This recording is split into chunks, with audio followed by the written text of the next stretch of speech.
Pagbasa mula sa aklat ni Propeta Isaías.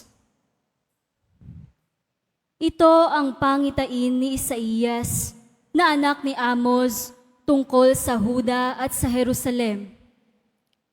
Sa mga huling araw, ang bundok na kinatatayuan ng templo ng Panginoon ay mamumukod sa taas sa lahat ng bundok. Daragsa sa kanya ang lahat ng bansa.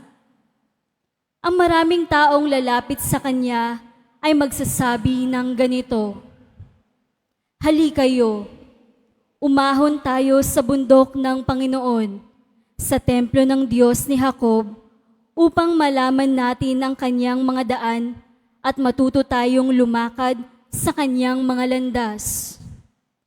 Sapagkat sa Sion magmumula ang kautusan, at sa Jerusalem ang salita ng Panginoon. Siya ang mamamagitan sa mga bansa at magpapairal ng kapayapaan. Kung magkagayon, gagawin na nilang sudsod ang kanilang mga tabak at karit ang kanilang mga sibat. Wala nang magsasanay sa pakikibaka at mawawala na ang mga digmaan. Halina kayo, sambahayan ni Jacob, at tayo'y lumakad sa liwanag ng Panginoon." Ang salita ng Diyos. Salamat sa Diyos.